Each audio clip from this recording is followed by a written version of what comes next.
Hello, everyone. Welcome. Thank you so much for being here. I want to briefly introduce the Institute for Independent Journalists. The IIJ is an education, professional development, and mutual support organization for independent journalists with a focus on Black, Indigenous, and journalists of color. Our mission is to support financial and emotional sustainability through community learning, innovation, and advocacy. Today's webinar, Build Stable Revenue with Journalism Adjacent Gigs, focusing on transferable skills journalists bring beyond newsrooms. You'll hear from professionals in communications and content marketing about finding clients, breaking in, setting rates, avoiding conflict of interest, and expanding your freelance work in new directions. I'm excited to introduce our moderator, Katherine Reynolds Lewis, founder of the AIJ, award-winning journalist and author, and a columnist for Newman Reports on Media Careers and Equity. Please drop your questions in the Q&A box at any time. My name is Laura Gonzalez. I am the editorial content manager, and I'll be managing the chat. And with that, I'll pass it over to Katherine to get us started. Thank you so much, Laura. I'm really excited for this conversation because it is so crucial for us as freelancers to have a balance of income. Just want to remind everyone closed captions are available if you would like that as an accessibility aid. We are recording the session and we'll send it out afterwards in the IIJ newsletter, so make sure you subscribe. As always, we appreciate flattering screenshots or insights shared on social media with the hashtag the IIJ. And always, please take shared responsibility for impact in the chat. We are all at different places in this world, in our careers, and we always want to balance empowerment with understanding that people are coming into this space from a different place. This is a space that centers journalists of color and marginalized voices, and everyone is welcome here. If you're new to IIJ events, please listen first and be open to learning. I am thrilled to introduce this panel of true experts. First, I want to introduce Candace White, who serves as the Deputy Director of Communications and Digital Strategy at the Knight First Amendment Institute at Columbia, where she executive produces the award-winning podcast series Views on First and The Bully Pulpit, Trump and the First Amendment, in addition to documentaries. Candace is a seasoned journalist, producer, and production executive and two-time Emmy Award-winning nominee whose work has been featured on major media platforms including PBS, MSNBC, CBS, LA Times, Lifetime Television, New York Times Television, and National Geographic Television. Candace, thank you so much for being here with us. It's great to be here. Thank you for inviting me. Looking forward to it. David Rynecki founded Blue Heron Research Partners in 2005 after spending 15 years as an award-winning financial journalist specializing in examining the quality and effectiveness of management teams. As a senior writer at Fortune magazine and in roles at USA Today, The Washington Post, and Time magazine. David was also an associate producer at CNN Financial News and served as a correspondent on the PBS TV program Wall Street Week. So welcome, David. Great to see you. Thanks very much for having us. Kim Howard serves as Director of Communications and Marketing for EMDR International Association and is an award-winning association publishing executive and leader in the association community, including serving as president of the board of directors for Association Media and Publishing. She's published several million words throughout her career, covering industries and topics that include the legal profession, association publishing, multifamily housing, cleaning and restoration, and business credit. And she served as the editor-in-chief publisher of 7 magazines. Thank you so much, Kim. Really excited to hear from all three of you because of the many different ways that freelance journalists can find opportunities in each of your spaces. So I'm going to actually encourage everyone to take the poll. I'll share it in a little bit because I see some of you have not answered the poll yet. So please respond to the poll and we'll hear from you a little bit later. But first, I would love to hear from each of you what programs and communications projects you oversee for your organizations and how you work with freelancers and independent contractors. And I will start with Candace if you'd like to share. I, again, should know how to turn that off. Hello, everyone. Thank you for inviting me to this. I'm looking forward to this discussion. The way I'm going to just answer the first question, which is, the type of projects we do at the Knight Institute. As Deputy Director of the Communications and Digital Strategy, I primarily work as an executive producer or senior producer of all multimedia content coming out of the Institute. And that takes the form of a podcast. Currently, we're in the development of our fourth season. We also produce social media content from multiple platforms, including Instagram and TikTok. We In the past, I've worked on documentary films for the Institute, which has currently platformed with the LA Times, short docs, and we're currently in development of our next project, our next documentary project. And I also am responsible for all production of all live events, symposia, film screenings, panel discussion, book launches.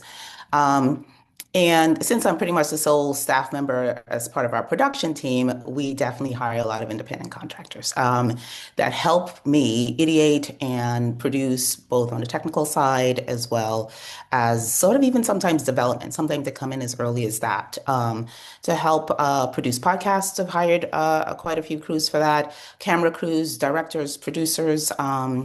And at times, folks who even edit our live events. The one thing I don't really do is we don't necessarily hire sort of entry-level freelancers like production assistants and production coordinators. Those are usually subcontracted with the company that is going to be working with us. But I have worked with individual freelancers in the past. And the way you do that, at least with the Knight Institute, because we are Columbia University employees, is we have to sort of go through the Columbia University vendor management intake system which is a process and it's a bit of a pain point. And because of that pain point, I tend to hire people I've worked with in the past because it's easier, it's more nimble for us to like speedily bring someone on board. But oftentimes, if I meet someone cold or through a networking event, I tell them, look, just get into the vendor management. I share the link, I have them upload their information. So that's a sort of a broad overview of what I do and what I work on at the Institute. Thank you, Candace. And I'm going to turn to David next, but I just want to share because I'm special projects editor at UC Berkeley, the Greater Good Science Center, we have the same pain point about trying to get the first paycheck, but it's worth it to take the trouble. So, David, can you share a bit about Blue Heron and how you would be interested in working with freelance journalists? Sure. We have been in business for about 20 years. We're probably different than this will be unusual, but it's an interesting way of sort of like I was a journalist for about 15 years before I started the company and sort of recognized some of the trends in the industry. And so I thought, how can I take my skills and apply them to something else?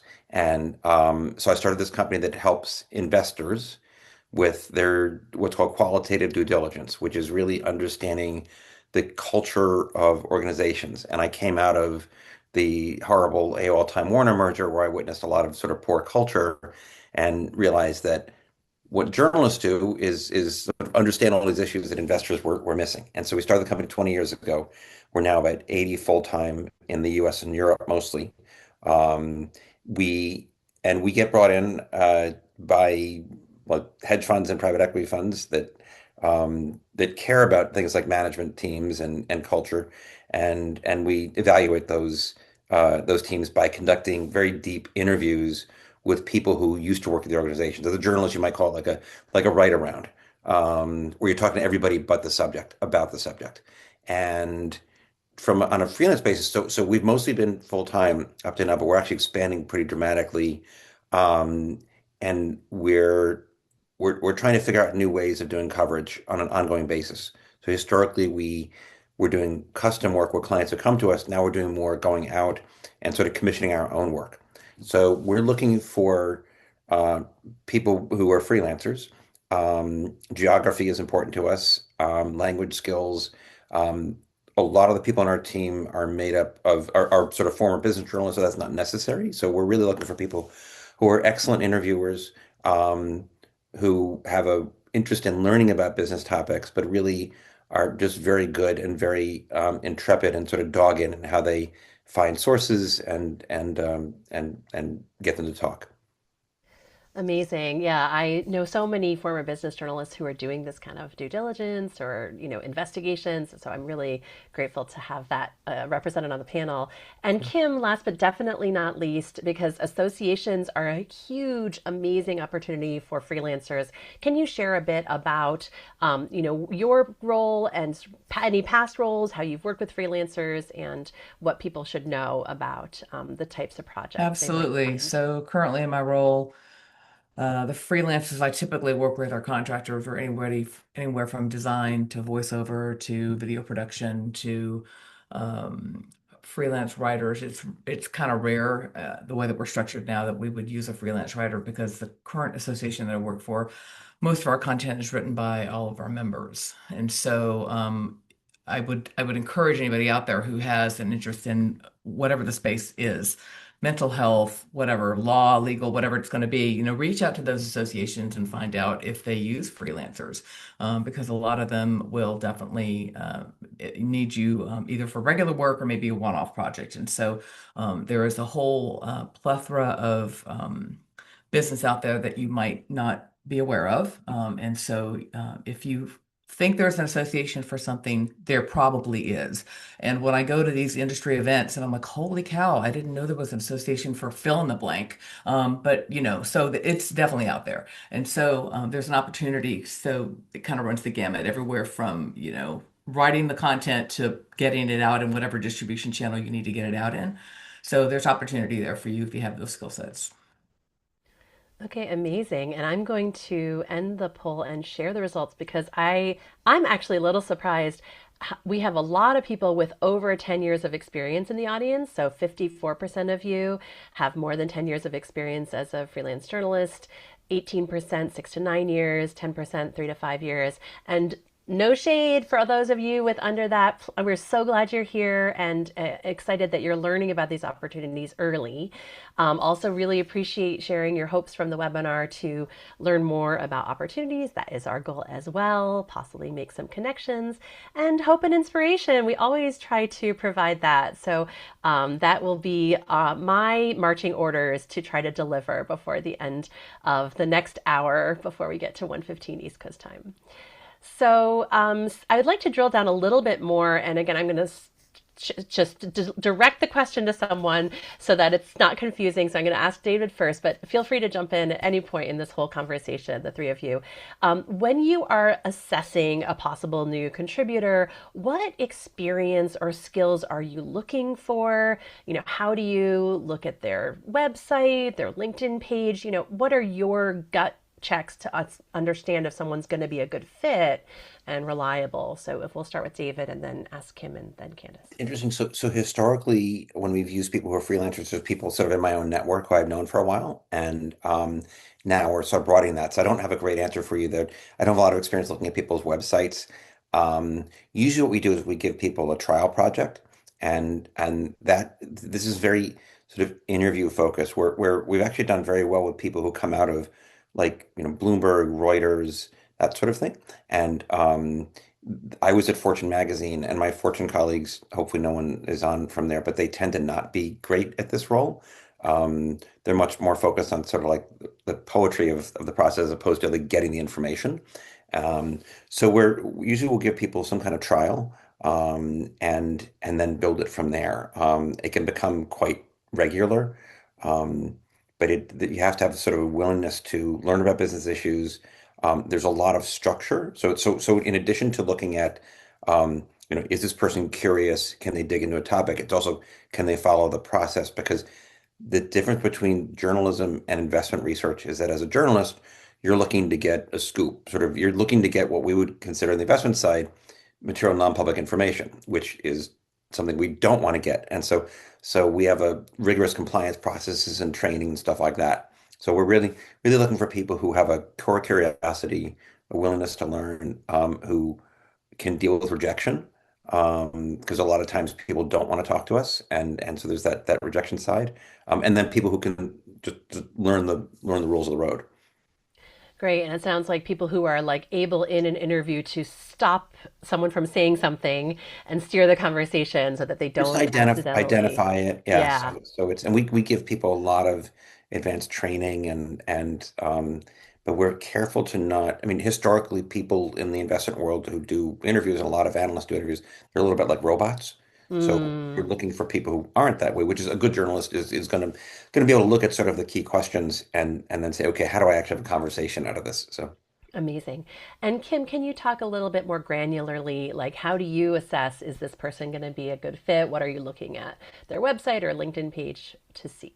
Yeah, absolutely. So, I like David, I've been in the industry for a while, so I've got a lot of contacts, and so, but if I need somebody who some of my freelance friends have gone to full-time jobs because quite frankly they wanted benefits and they wanted a 401k. So if I can't find anybody within my network when I go out, the first thing I do is I look at their website. I mean, LinkedIn is great, but I need to see your work, and sometimes you can't really showcase much of the work on LinkedIn very well. So I will go to their website and I will take a look and see what they're doing. And unlike David, when an association hires somebody to freelance, usually it's not softball, that may not be the right term, but it's not hardcore journalism. You're not really there to get two sides of a story because you're not reporting on something that's happening in your community. It's these are the people we want to interview about this piece, and here, they're going to give you information about whatever the subject matter is. So it's a little easier from that perspective. But that's what I do is I go and I check out their website to see what they can do, and then we have a conversation because sometimes it's not a good fit. Sometimes you think somebody's great and you're like, oh, let's get on the call. And, I don't want to give anybody work where it's not the kind of work they want to do or it's not interesting for them. And so I try to make sure it's a good fit for them as well. Because, you want somebody to kind of, put 100% in when they're doing the project. And I'm just curious in those phone calls, like, are there specific red flags or things that make your antenna go up that help you see, oh, this is not a good fit? Honestly, I'm trying to think back. No, I haven't encountered any red flags. And I think part of that is because I either have a network established or I've got people who can recommend other people. So sometimes it's not necessarily a cold call meeting, but if it is a cold call meeting, I just ask them to be blunt. If this is not something you're interested in, or it's I used to have a designer friend who said that she didn't do any projects, and this is way back in the day because that's how old I am. This is 25 years ago. She wouldn't do any project for under $500 because it really wasn't, from her perspective, wasn't really worth her time. And so we, as people who are handing out that kind of work, have to make sure that content or that project is meaty enough for somebody to look at it and say, yeah, I want to do this. And so that's part of our job too when we hire people, is to make sure that we're giving them some good stuff. I So, love it, Kim. Yeah, when we hire folks to do freelance for the IAJ, I tend to ask, is this something you'd be interested in doing for a year? right. Because I want to invest in folks who are our contractors and not just have one project and then go on. Or like if they argue with me about the merit of the project, I mean, Yeah. like I'm Maybe assigning not a it. good fit. Yeah. Maybe not a good fit if you don't think it's a good project to do. Okay, and Candace would love to hear from you, sort of how you evaluate folks. And it sounds like you have a very diverse type, different roles that you're hiring for from time to time. Yes, exactly. And also, I think I'm more unlike maybe Kim and David's work and the way they hire journalism adjacent folks. I actually hire journalism folks. My work is journalism adjacent, but it's very much tied. I mean, the institute, is a journalism adjacent space. We promote the protection of free speech, protection of journalists. But the work I do within the Columbia umbrella, within the Knight of First Amendment Institute umbrella, is very much journalism adjacent, and very much tied to specifically. So a lot of it depends on the position I'm hiring for. So if I'm hiring, for example, a producer, I'm looking for someone with some journalism experience, or someone who at least is maybe someone who's an avid consumer of news, someone who's really deeply interested in conducting research, who finds that kind of work interesting. So if you're thinking of, say, a podcast producer, or even someone working on a piece of video, for me, that's kind of what I'm looking for. Someone who understands, and I glean this from the work they do and the deep dive into their LinkedIn page and all of that sort of research, but someone who understands how to build out a story arc, who can identify nuances in stories and characters, and someone who can identify a compelling character, through the body of research that they do, something, unique. And these are skills that you learn throughout over time. I don't expect, depending on the length of time in the business, I don't expect, say, a junior producer to have the same skill set as a senior one, but at least maybe an interest of which that shows that they're aiming for that.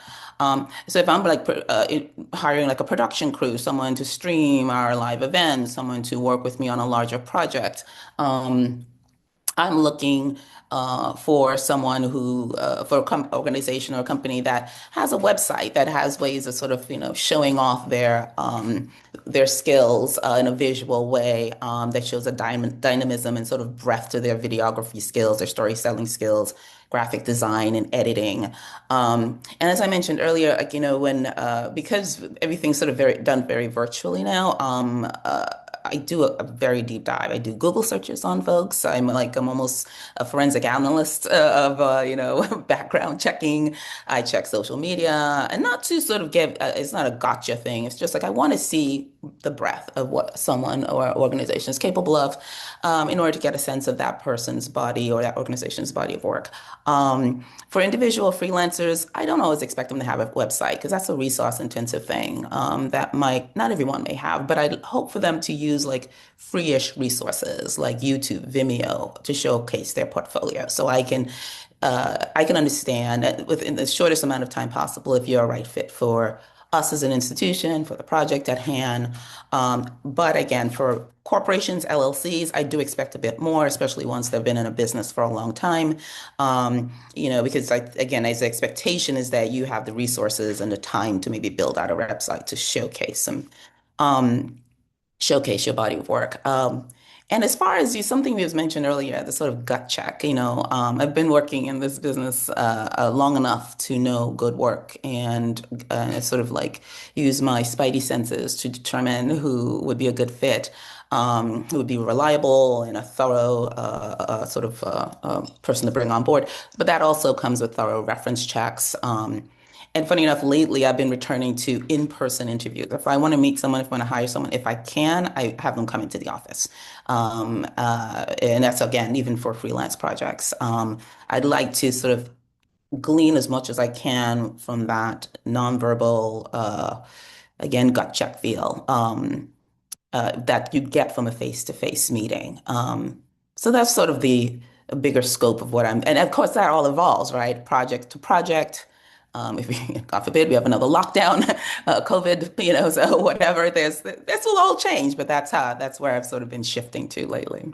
Interesting. Yeah. And I was impressed when we talked initially that you were kind of keeping track of people and thinking of them. And so I Yes, think that kind of deep networking is so valuable for us as a community to think about, like investing in potential clients or relationships that may take years, right, to cultivate, exactly. but then end up being a really great project.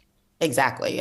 I do have a deep network of folks I've worked with in the past, but I would say since starting at the Institute, and being charged with creating this kind of content, I try to look for new talent. I reach out really sometimes to my old crew, let's say, for resources and to identify some new skills, new talent and new skills.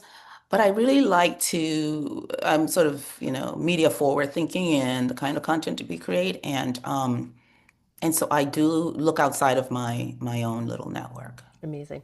Okay, and at the IAJ, we always talk about money because we want to be transparent and make sure that people know what they're signing up for when they are reaching out for opportunities. So, Kim, I'll start with you just asking about what have you seen in terms of pay rates, both for writing for associations and other roles, editing or other types of roles that you might see in the association space? Generally, and I'm not sure if this is still industry standard because I haven't hired freelance writers in a while.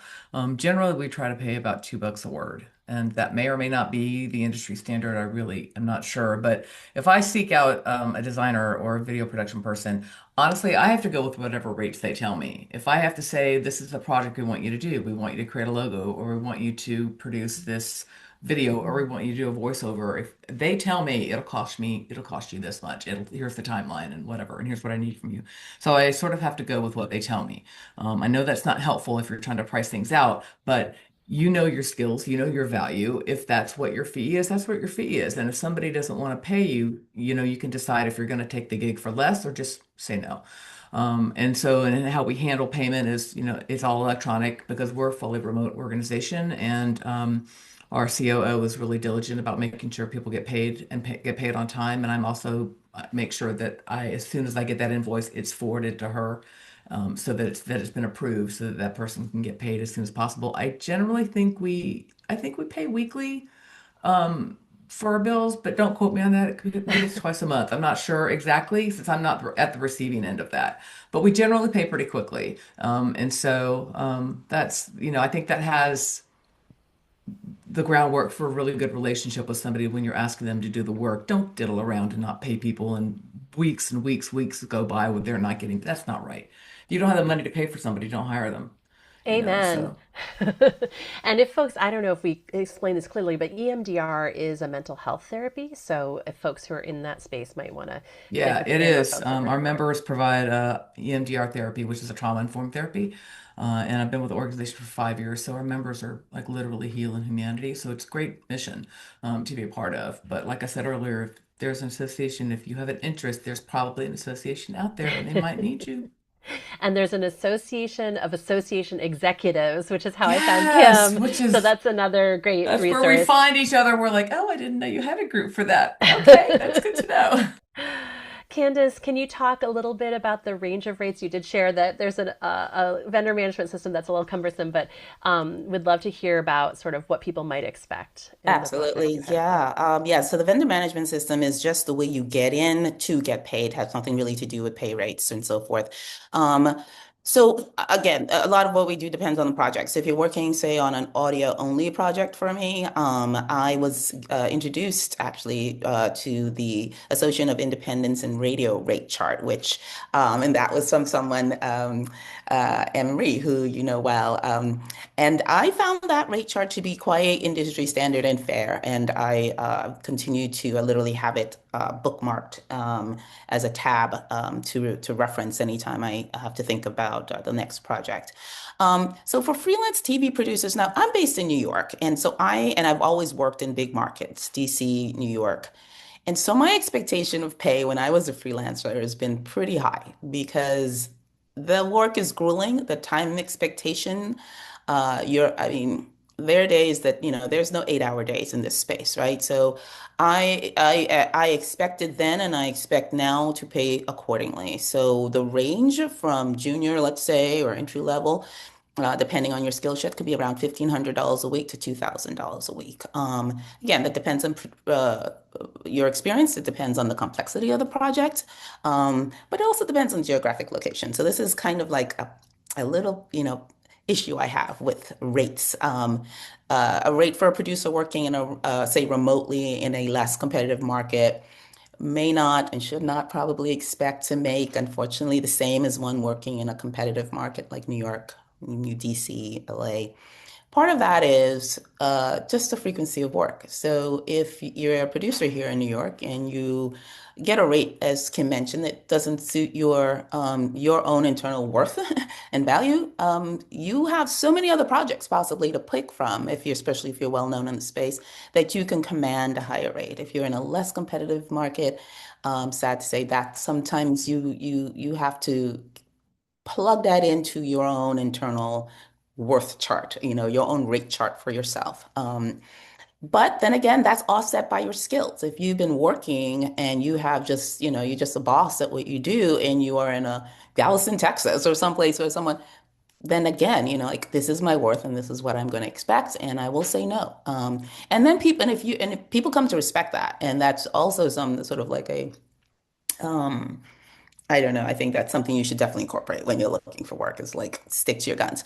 Um, so yeah, I'm guided by parity in that way. So then another area, again, even though this is journalism adjacent again, but every project I work on with an editor. So if again, we're talking about video editing.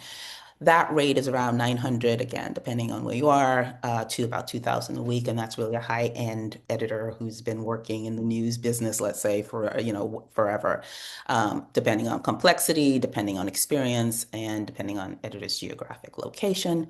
As how we pay, yes, everything is electronic, and it's direct deposit. And normally when we contract someone, the way it works is, you deliver, you and I and whomever we discuss the project, we come up with a scope of work that says, this is what I'm hiring you to do. These are the sort of review dates. This is the delivery date. And then we come up with a pay scale, not a pay scale, I'm sorry, pay schedule. That's what I'm trying to say. So you get paid a third at the beginning, like, after development, a third after production, and a third at delivery. That's just a general breakdown. Sometimes I pay a little bit upfront because it might be I'm requiring you to do some scouting for me or some advanced work, and so therefore I'm paying for your time in advance. So yeah, that's sort of a very generalized idea of what the rates are there. Okay, thank you, Candace. And I did put the AIR rate guide in the chat so folks can grab that. And we are very grateful to partner with the Association of Independents in Radio. They host our webinars on SoundPath. So the recording that you get will be from SoundPath, and they're going to host the conference as well. And they're an amazing resource for the industry for sure.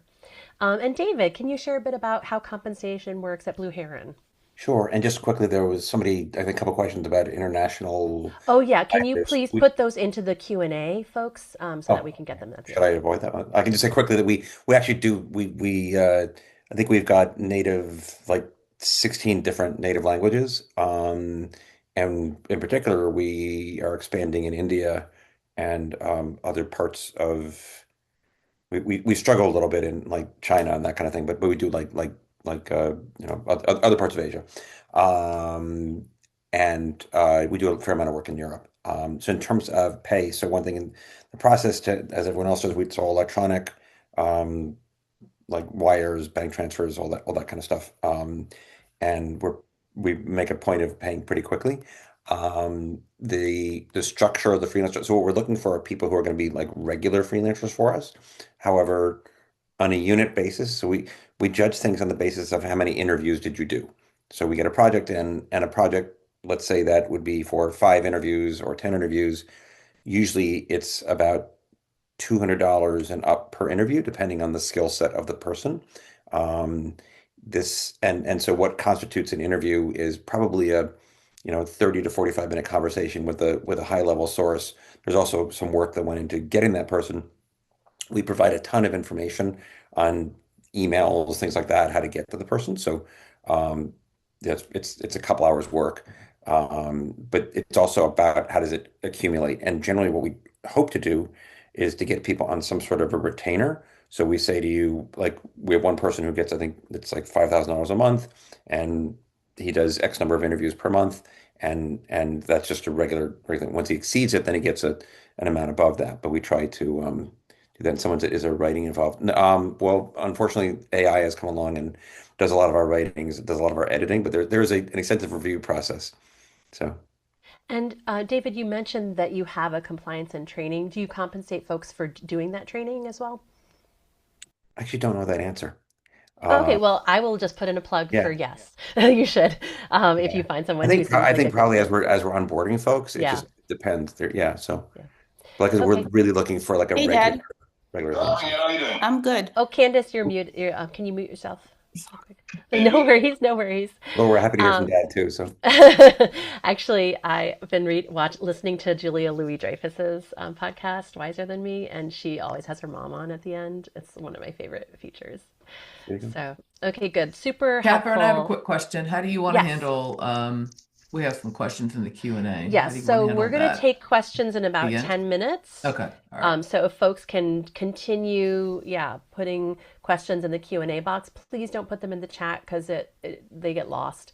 Um, and then let's see, I do have a bunch of other questions, and I think I'm going to jump down because I do want to get to Q&A. The three of you are amazing examples of types of contacts that freelancers might want to make. But I would love if you could generalize a little bit and help us understand, maybe it's not EMDR International Association, maybe it's the Association of Pipe Fitters because you're like obsessed with pipe fitting and you really want to write for their magazine.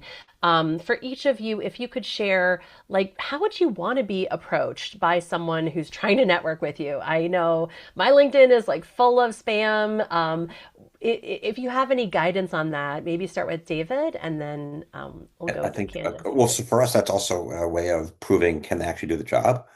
Because so much of our job is can you get the person to talk to you? And so you got to start by convincing me to talk to. So that does come down to how much do you know about the organization that you're pitching.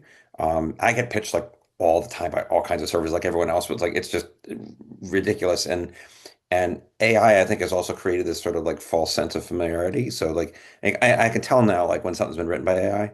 And so if somebody actually took the time to find the connections, maybe on LinkedIn they noticed, oh, you saw you worked with so and so, or you know this person, and just like yeah, sort of like take the spam out of it as much as possible. And then actually, there's my window guy now. I told you he was gonna come. He's of course as I'm talking, he's I'll get up in 1 second. But yet is that the familiarity, and then I mean, so much is like, yeah, just like a human tone. Because right now, so much is like an act. Just as a total sec, like we have a sales team, right? And salespeople are not very good writers, and so all started like leaning on AI for their pitches. And it's like it sounds like an infomercial. So stop that. So just yeah, hopefully that helps. And Love to have I'm gonna step away for one. no worries, no worries. Thank you. And yeah, we're in favor of human writers, not robots. Candace, how would you want to be approached and any advice you have for folks who are trying to network their way Yeah. to a new client? Absolutely. First, let me apologize. That was my dad. He's in his 90s, so I tend to grab without thinking. So everyone heard his lovely voice there. Um, So, it's really interesting because I don't often get pitched or solicitation externally, which isn't a good or a bad thing.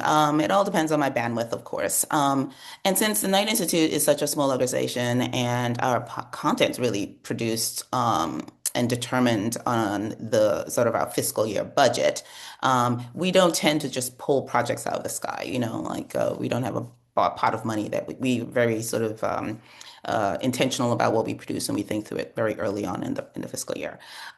However, so I'm going to contradict myself a bit here. In the course of networking, if you want to, if I come across you, if you come across my LinkedIn page or you happen to be perusing our website and you come across one of podcasts and you have a great idea that you think would be something we might be interested in either collaborating on, I'd say reach out. Just share your sort of thoughts with me.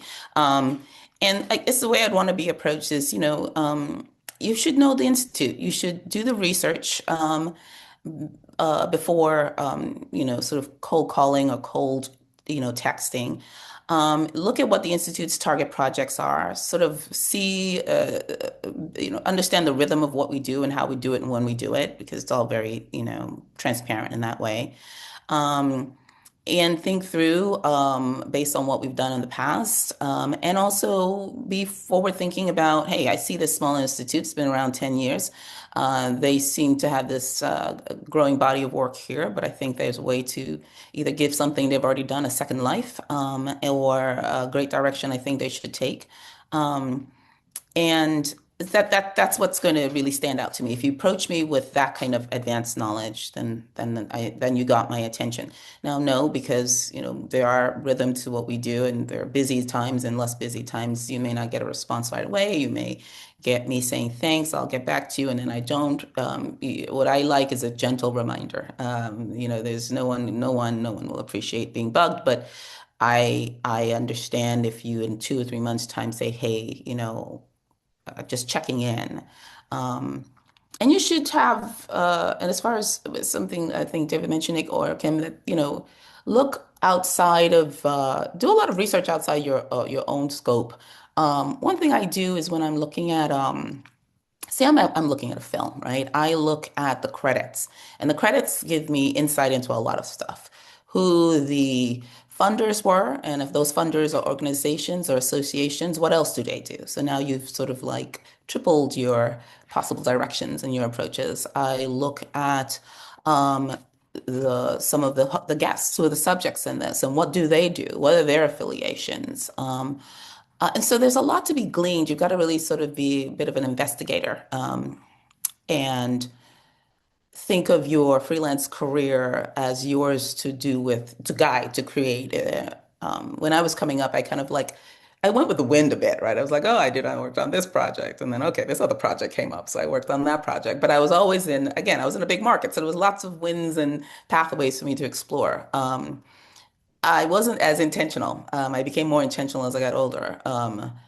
But if you can start with that intentionality early in your career, that's great. And for those who are later in the career, which the poll shows there quite a bit in the audience, no, no better time to start than now. And I could talk about that. I transitioned, outside from freelance into something, into sort of like journalism adjacent work later in my career. So yeah, kind of going a bit all over the place with that answer, but those are my suggestions.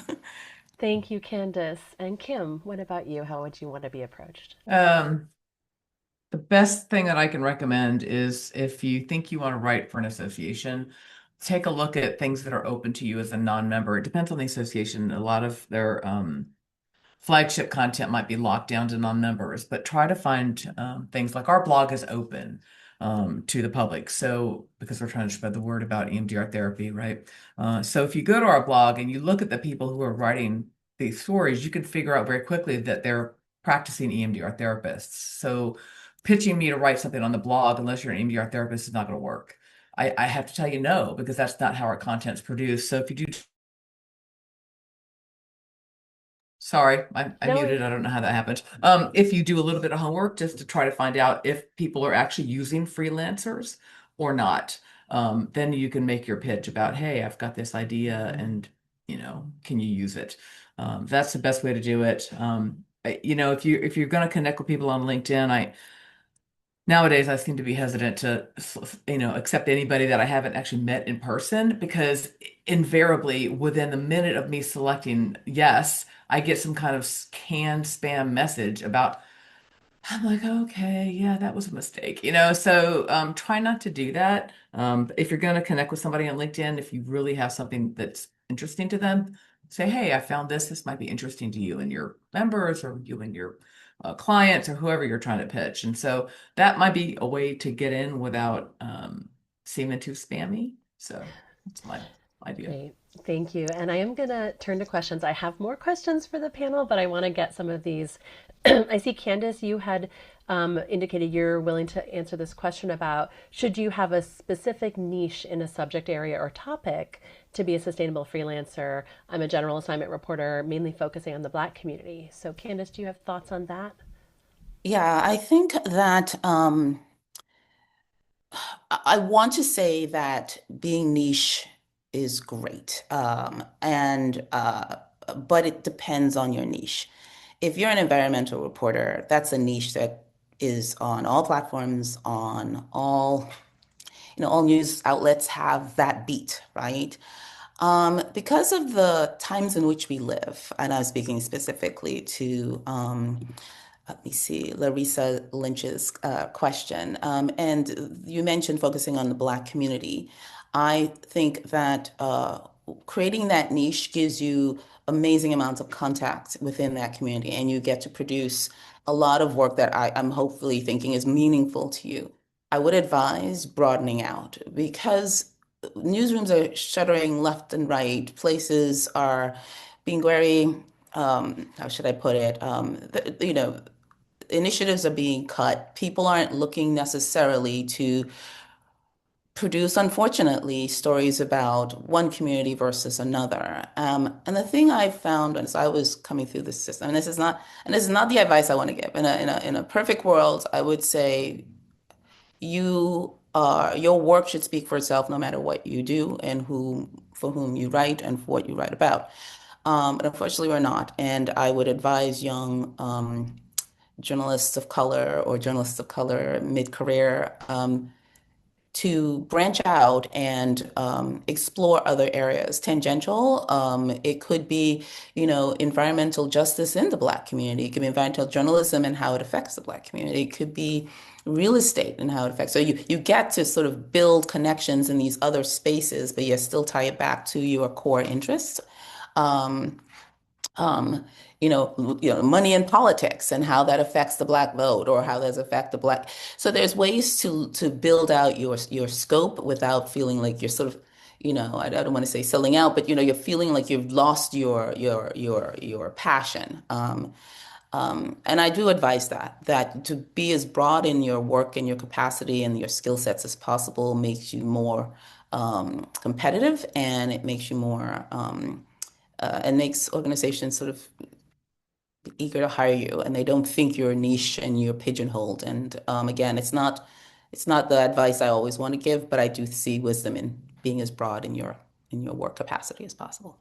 And maybe it sounds like you're saying be open to switching niches and sort of expanding from one area to go into areas that maybe have more opportunity. Exactly. Build out your expertise, your knowledge, your research skills, your contact, and your body of writing. So it shows that you are nimble and can work in spaces that may not be obvious. And then that also broadens the associations, the organizations to which you can pitch. And Great. I can offer a bit of an alternate view, and in the sense that I remember one time we had somebody who came from Chemical Week, and they covered fats, oils, and waxes, and that was their expertise. And that is incredibly niche. And actually, for our purposes, it was useful because on the other, that is very, so sometimes there are those things that are very niche. On the other hand, like we do like people who are more generalists and can be flexible. Um, Although it's helpful, we have a guy on our team who's full time who used to cover um, what is it, hip hop music in South Africa, like not, and that's pretty, and I think he ran a magazine on it and that kind of thing. And even though what he does now has nothing to do with that, it actually makes really good conversation pieces and stuff like that. It just makes a more interesting person. So that plays that way too. So I give you sort of both sides. Thank you, David. I love it. Kim, I see that you're interested in It's funny. answering That's this very, question. Actually, question from Priyanka. My website is like an archive of my journalism. If I want to pivot to do non-journalism gigs, would you recommend a different website? And if yes, what might I include in a portfolio if I'm just It starting really out? depends on what your website looks like now, but I would not go to the expense of creating a separate website. I would simply add a section on that website that talks about whatever other different projects you have done that aren't journalism related, that are non-journalism gigs. And so, what might I include in a portfolio to be contracted if I'm starting out? I guess it would depend on what kind of work has been assigned to you that's not journalism related. That's the only thing I can really tell you. But what I can tell you from a marketing perspective, because I have to talk a little bit about that, is to make sure that if you have websites that are individual and not related to LinkedIn, make sure you have your SEO queued up for the right keywords so that people can find you, because that really is what drives people to find you. And now AI has thrown a kink in that plan, also, but we're all trying to fight that new thing. But make sure that you have the right keywords so that people can find you. That's super, super important. Make sure you backlink if your clients will allow you to their websites, because you can get some juice from their websites as well, and so people can find you easier. Great. And I would say, you could also include testimonials from clients as you get started. So when I started doing speaking engagements, I just asked the first few clients, like, can I put a quote about how great I am on my website? Yes, And like yes. logos So of places you worked for, that kind of thing. yes, self-promotion is not a bad thing in this case. So Candace or David, do either of you want to handle that or should we move on? The question about portfolio. Okay. Move on. Go ahead, David. Or Candace, I couldn't tell. No, I was saying we can move on. I think it's Okay. And been actually, Candace, the next question is for you from Victoria. When it yeah. comes to rates, is there room to negotiate? If a freelancer's rate is different than what you can or want to pay, do you just say no, thank you, and walk away? How do you handle that? Negotiate, negotiate, negotiate. I think I respect that. I expect it, and I am willing to work with whomever, especially if you've gotten to the point where I'm offering you the project, I really want to work with you. And I mean, of course, there might be a point where we have to part ways because it's just not in our budget or it's not a rate that you find is representative of your skills, and that's understandable, and there's no hard feelings, but absolutely to negotiate. And but with with an understanding of if you should do your research again about the rate, like if you're offering something that's way out of scope or is not reflective of your experience or the body of work, you have to be quite sort of self-reflective and be aware of that. But no, absolutely. The rate's not, yeah, there's never a sorry, at least not at the Institute. I know out there in the freelance world, there are plenty of places I'm like, thanks, but no thanks. And they cut you off instantly. But for us and for me, again, having been a freelancer, I am very aware of how difficult it is in this business. And if you've been a freelancer for any, beyond 5 years and you're still in the game, I respect the hustle. So I am very aware and cognizant of that. So yeah, definitely wouldn't cut anyone off. Okay, great. There are a bunch of other questions in here. Um, One for David. I'm an accountant, research analyst, and investigative journalist. How do you evaluate the credibility of human sources early on if you're relying on conversations rather than documents? That's a great question. And I'd be curious to know more about your background as well. So how do we evaluate? I mean, it's the comfort. It's how does any journalist do that? So you talk to enough people. We are looking at bios of our sources and their LinkedIn profiles. We're doing a lot of digging to try to figure, are they the right person? So one thing is like, did they work with this person? Did someone, and if we're looking at Coca-Cola has a new CEO, like is this person qualified? And sometimes we do talk to people, and everyone in journalism experiences one where they're like, "This is the next Watergate," kind of that person who ends up being like a kook. And so we've had people who make salacious claims about a CEO, and then you find out they didn't even work at the company, or had some loose connection. So there's a lot of like trust but verify that goes on. And then we also have a team of private investigators who we're in support with. So in terms of like that, when it does come to the to the data and accounting side, we're backing that up as well. So, Great. but there has to be a lot of veracity. Is this person qualified to actually make the comments they're making? So people don't just give you the interview and you run with that. No, no, Yeah, the difference between us and journalism is that we want it repeated over and over and over again. Um, I used to work at USA Today, and the joke was like three makes a trend, and right. um, and so we want it like 20.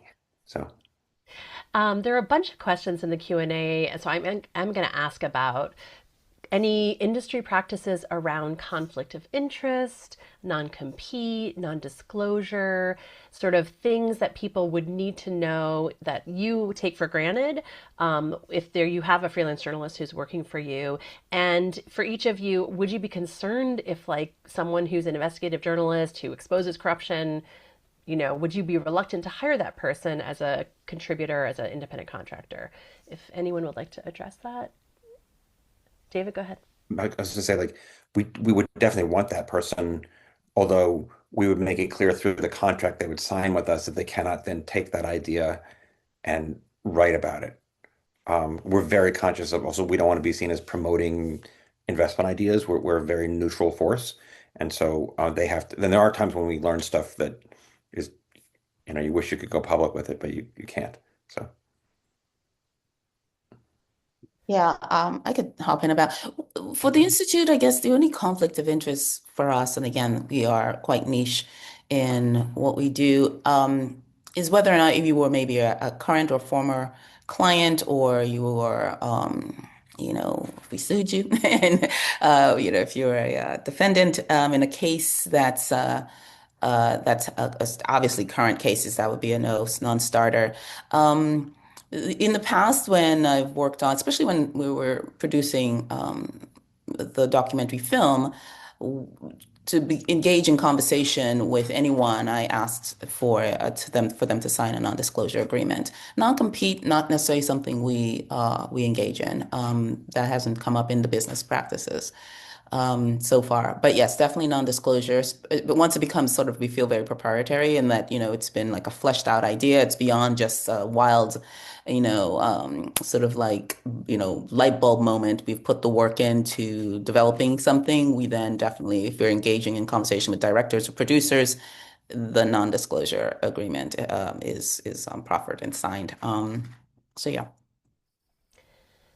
And I would just add what we advise folks in the Business of Freelancing course and our programs is disclose, right? So make sure Mhm. that your clients know the journalism work you do, that your editors at journals and publications know that you do non-journalism work. And what Kim was advising about, have a separate page on your website, is perfect for that. Because if it's clear, oh, I do this kind of work for these corporate clients, then you're being completely transparent.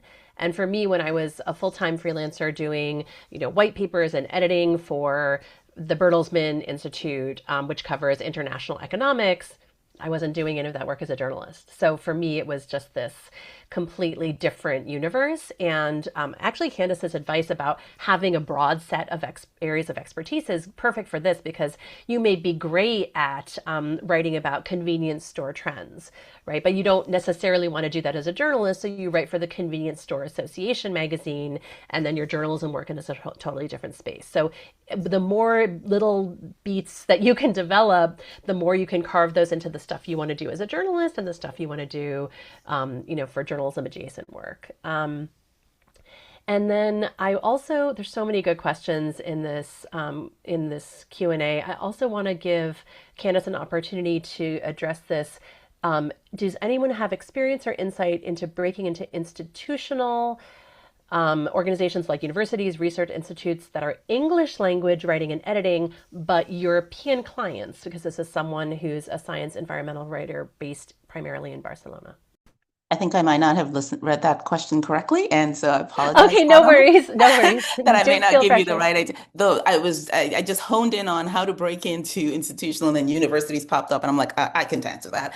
The fleshed out question, unfortunately, yeah. I shared in the chat earlier, like, there is an organization. I have someone who worked with me in the past, called the Society for Environmental Journalists, and I know they work globally. So I think if you can identify global organizations with a global scope. And of course, research institutes, despite the hit they just took, research universities and research institutes, despite the hit they just took with regards to research dollars, have a global scope in most instances.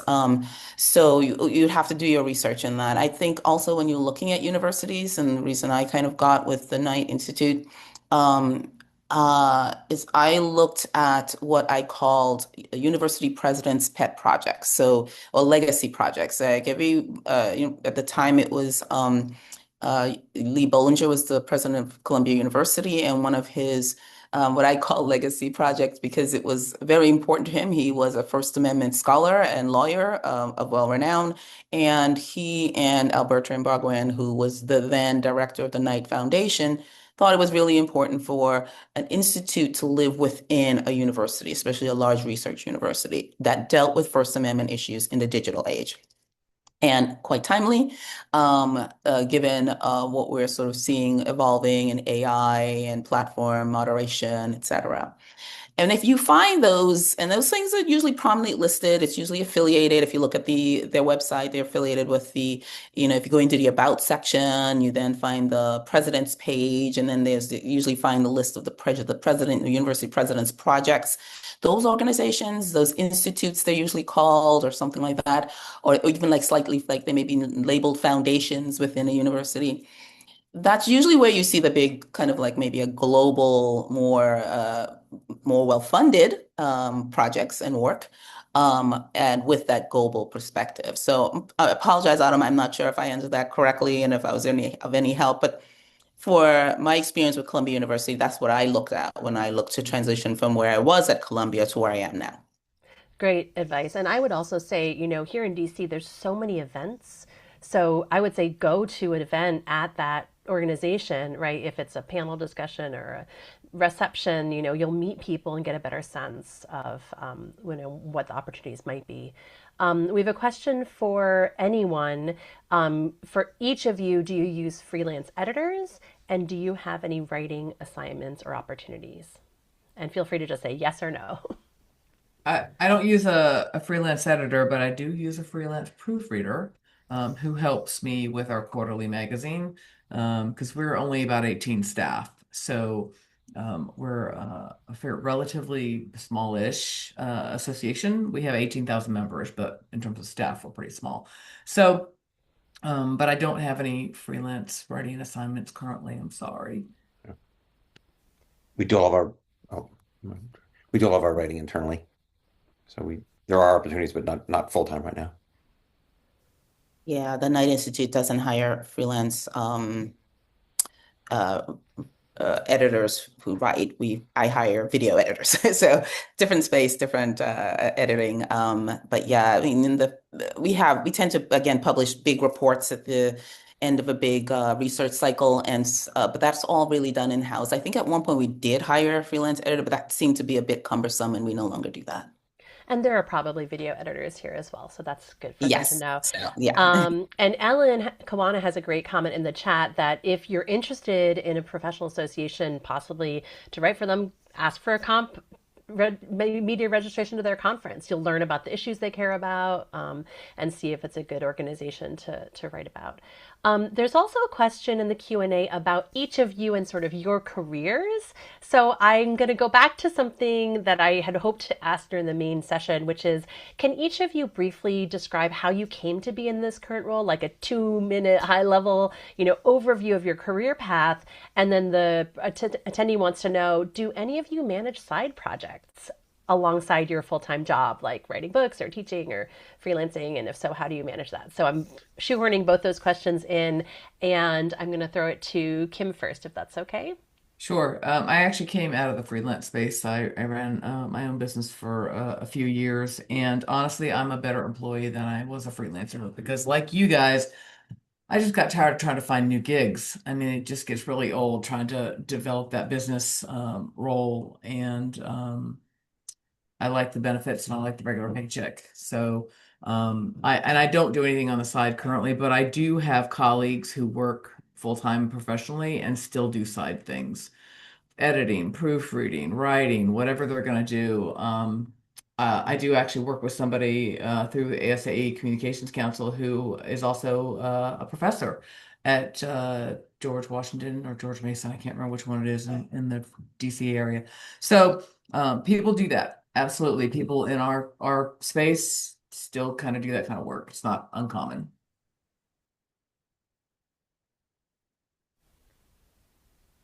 I can jump in. Great. So my background started also as a freelancer. I was lucky enough to have long-term freelance projects and contracts, some that lasted 2 to 3 years. And I did sort of get lulled into the sense of feeling really secure. And then when it ended, it was like, oh crap, here we go again. And of course, you knew when it was going to end, but it's still a shock to the system. Again, I was very lucky. Some of the projects, some of the people I worked with, they offered benefits. They offered 401k benefits. So I was slowly building those things, but it wasn't compared to like friends I had who are, say in finance or other spaces, a way different experience.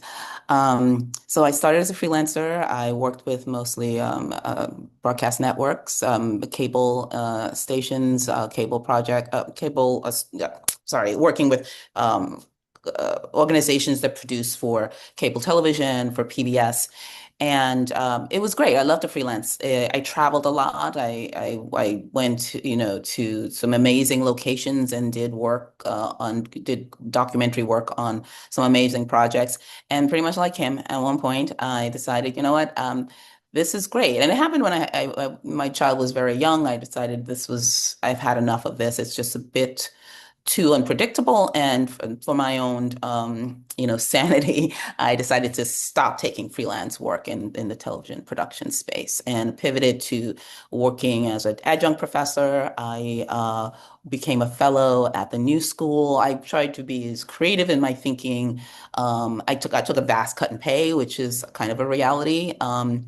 But I ended up at Columbia University in order to, because their benefits were substantial. And they provided me with benefits that really were important to me, healthcare, um, education assistance. I got my master's at Columbia. Um, and so that was just a life change. But I know plenty of folks, plenty of people in my circle who are still freelancers and are enjoying it and loving it and having a great experience. It is not always easy, but they have also branched out. They do documentaries, they do podcasts, they take on many different assignments, not just the one, oh, I'm producing television projects. And the other thing is about side projects. I actually have a side project that I have been trying to start and sort of get back into my workflow, and that was my master's thesis for Columbia. I was a project on was a written piece that I really want to turn into a magazine piece, and oh, it's very difficult to get back into that. I think the timing is excellent, but I have had such a tough time creating a routine that allows me to work on that. But I think it's important if you can squeeze it in. But if you can't, don't be too hard on yourself because whether it's freelance or whether it's full time, there's only so many hours in a day. So kudos to those who can. I'm really impressed because I cannot. It's very difficult. Well, I will say, Candace, I started writing my book 2 hours a week on Monday Yeah, mornings. yeah, And just like when you're regular, any small amount of money, money, any small amount of time, which we know is money, yeah, um, it will accumulate and snowball. But it took me probably 4 years to start yes, doing that 2 hours a week because it just wasn't the right moment for yeah, me, to have the bandwidth to do something big. David, absolutely. It's good advice. Yeah. thank you, Candace. And I'd love, David, if you could share sort of your career path. And there are a lot Sure. of people asking about, like, should I leave journalism? So any view I, of like what it's been like for you would yeah, be one thing great. that I do have the side project, the book that my wife is forcing me to spend hours a day on, and I don't seem to find those hours a day. So I love being a journalist. At a certain point, I got to Fortune magazine, which to me was like the just the top of the food chain kind of thing, and they really just wanted me to write puff pieces.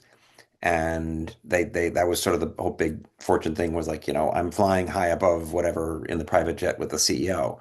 And I was pretty good at doing those kind of things, but I felt really unfulfilled. And I just felt like every time I did an investigative piece, they would say, "That's great," and move me back into this other area. So in a way, I took my career change of starting a due diligence company. I became the journalist I wanted to be. And so so now we are uncovering all kinds of frauds and things like that.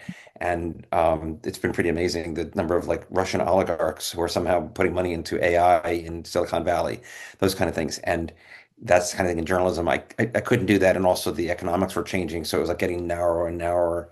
And so yeah, so I made that leap very happily.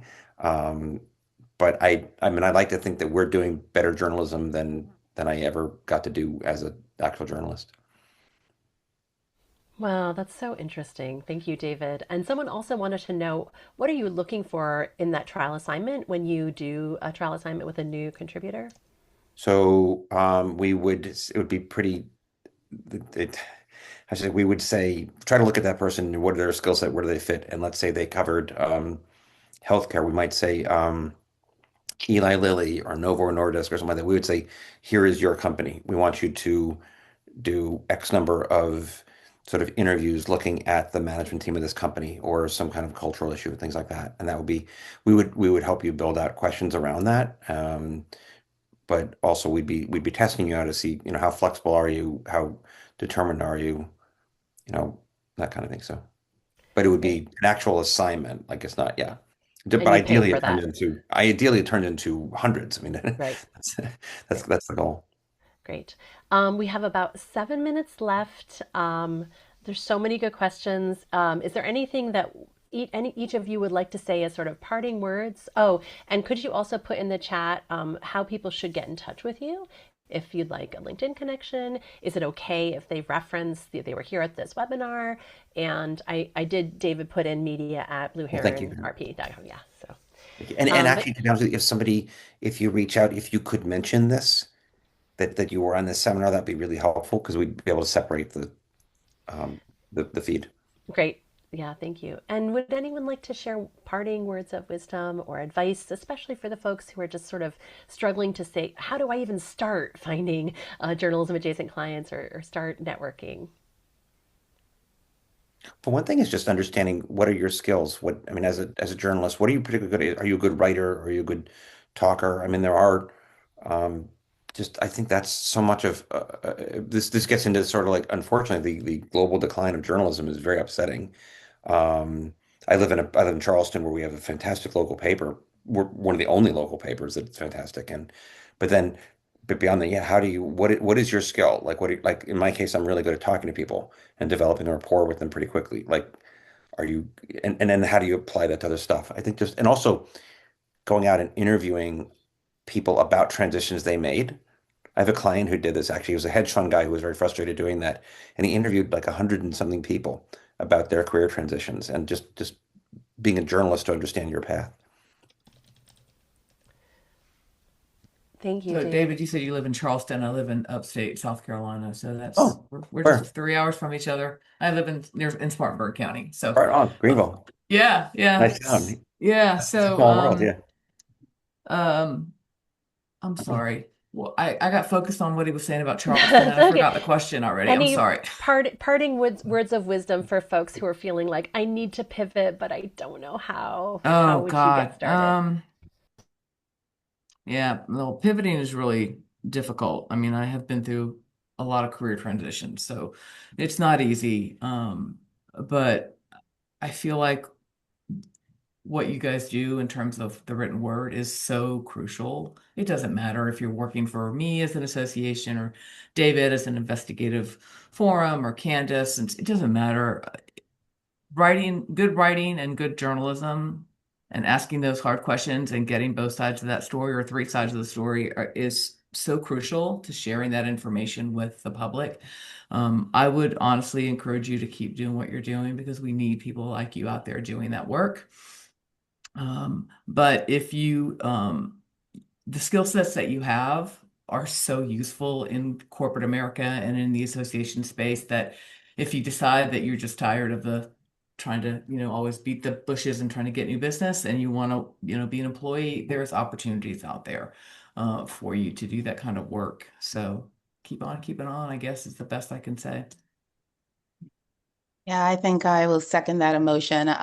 It really is combination of knowing your worth, finding your niche, finding your skill, finding what you're good at, developing that skill, believing in yourself, trusting that you will, even with maybe poor outcomes, gigs that don't materialize, that you just have to keep fighting.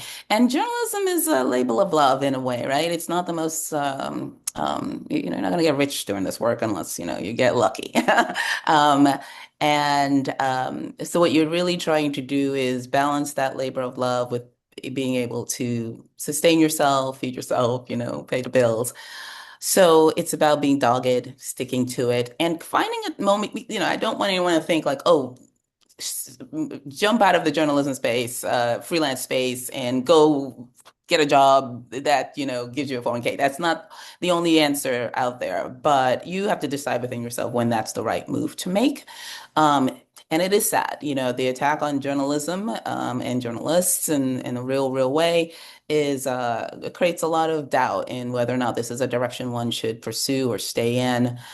So that's when you have to identify whether it's something that really is important to you as an individual. If this type of work is important to you beyond just your own self-satisfaction or your own gratification. That you're doing you're on the right side of history, so to speak, and making the right choices. But again, we have bills to pay, so it's a personal decision. I'm going to share in the chat. I really don't. I have been on this listserv for a long time. When someone mentioned, like, where do I find? I think someone asked me, like, where do I find work? There are a variety of different places. Facebook, even though that's probably a certain generation space, but a lot of organizations have really deep pockets of information on Facebook. Try finding if there are listservs in your community for freelance work. There's one organization called, I think, Media Mavens. They have a Facebook group. I think it's primarily for women and non-binary individuals in the space. So there, if you kind of like, I'm going to put this, I'm putting it in chat, but I don't know if you can actually access it. That only because I'm part of Media Maven. Maybe that's why I can access it. But if you can't, look on Facebook, look on LinkedIn. I believe they also have a page on LinkedIn, Media Maven. Um, and yeah, just keep doing what you're doing, showing up to these kind of convenings, speaking to as many people as you can, going, sort of putting yourself out there. I am an introvert. I find it very hard to network, but I force myself when I needed to force myself. Luckily, I don't have to do that as much now. Um, and yeah, just keep up the good fight. Thank you. Well, I think all three of you delivered on the inspiration and encouragement part of our goals for this webinar. And I would just add to what Candace said, start with people you know who already think well of you. Folks, the majority of people in here have had 6+ years in your career. So go back into your previous jobs, college. I mean, David, I met through a high school association. And so you never know who you're going to connect with. And Emma Caro-Grovum, who's a consultant for the IJ, an amazing journalism leader, calls it her tour of her favorite people. And she just has a list of like former colleagues, former bosses, former interns, and periodically reaches out just to check in, on a Zoom or on a phone. And those conversations lead to other leads. So if you're at a loss, just go back into your own history and you'll find people who just think really well of you, even though you're in a space, journalism, which is really difficult right now. They have this image of you frozen in their head at your peak, right? So hope that's helpful. Thank you so much, Candace White, David Rynecki, Kim Howard, for your wisdom, insight, opening the door to other worlds to us. Thank you so much to Laura Gonzalez and Haley Wong for supporting this. And please do subscribe to our Substack. Continue the conversation there. There's so many amazing threads in the chat. We would love to see you all on our Slack workspace so that we can keep networking and continue the conversation. So thank you all so much. We'll see you at the next webinar and hopefully at the conference as well. Great. Thank Thanks you very for much. having me. Thank Take care. you.